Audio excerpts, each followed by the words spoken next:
ജ്യോതി സാറിപ്പോൾ എവിടെ ആണോ?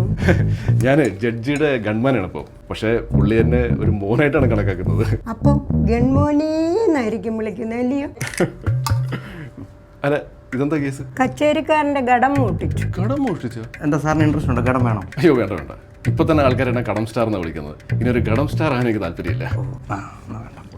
അത് തന്നെയല്ല, ഇവൻ ബുക്ക് സ്റ്റാളിൽ കയറി ബുക്കും മോട്ടിച്ചു. സാഹിത്യവാസനയും മോഷണവാസനയും വല്ലാത്തൊരു കോമ്പിനേഷൻ.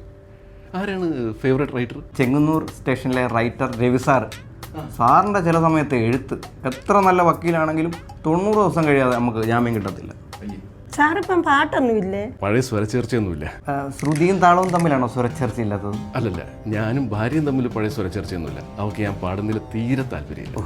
ഞങ്ങളുടെ ഭാഗ്യം. എന്നാൽ പിന്നെ ഞാൻ അങ്ങോട്ട് ഇറങ്ങട്ടെ. എനിക്ക് വിശേഷങ്ങളൊന്ന് പറഞ്ഞിട്ട് പോകും. അയ്യോ, വിശേഷം എന്ന് പറഞ്ഞാൽ ജൂലൈ 18-ാം തീയതിയാണ് ഫ്ലാസ്ക് എന്ന് പറഞ്ഞ നമ്മുടെ ഏറ്റവും പുതിയ ഇവിടെ റിലീസാവുന്നത്. അതിൻ്റെ സുരേഷ് കൃഷ്ണനുണ്ട്, സിദ്ധാർത്ഥ് ഭരതനുണ്ട്, അശ്വതിയുണ്ട്, പിന്നെ നമ്മുടെ ബാലേന്ദ്ര ചുള്ളിക്കാട് സാറുണ്ട്.